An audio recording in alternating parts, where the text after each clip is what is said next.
நம் ஆண்டவர் இயேசு கிறிஸ்துவின் நாமத்தினால் மகிழ்ச்சியும் சமாதானமும் நம் அனைவரோடும் இருப்பதாக. சாலமோனின் ஞானம் 11:21 26 முடிய.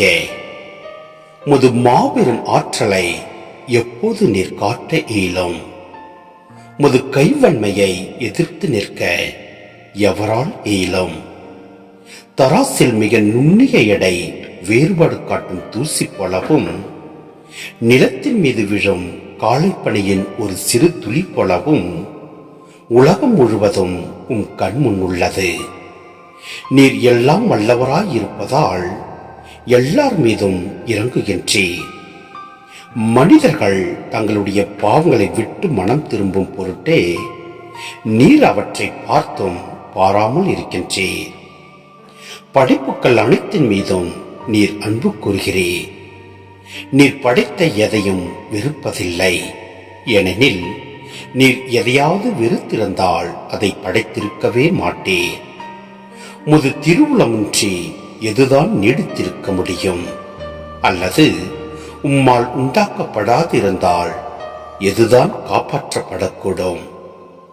ஆண்டவரே, உயிர்கள் மீது அன்பு கூறுகின்றவரே, நீர் எல்லாவற்றையும் வாழ விடுகின்றீர். ஏனெனில் அவை யாவும் உம்முடையன.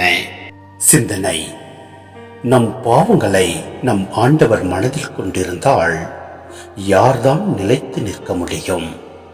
நம் ஆண்டவரோ நம் மனம் திரும்பும் பொருட்டே ஒவ்வொரு காலை பொழுதியும் புதிய படைப்பாக படைத்து நம்மை எதிர்நோக்கி இருக்கின்றார்.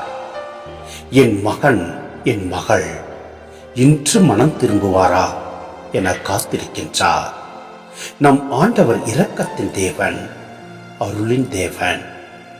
நம் ஆண்டவரிடம் தஞ்சம் புகந்து அவரில் நிலைத்திருக்கின்ற போது நம்மை எல்லா விதத்திலும் எல்லா சூழ்நிலையிலும் சூழ்ந்து நின்று காத்திடுவார். அவரே நம்மை பாதுகாக்க வல்லவர். எனவே நம் ஆண்டவரில் நிலைத்திருப்போம். எல்லாம் வல்ல இறைவன் நம்மை நிறைவாய் ஆசீர்வதிப்பார். ஆமென்.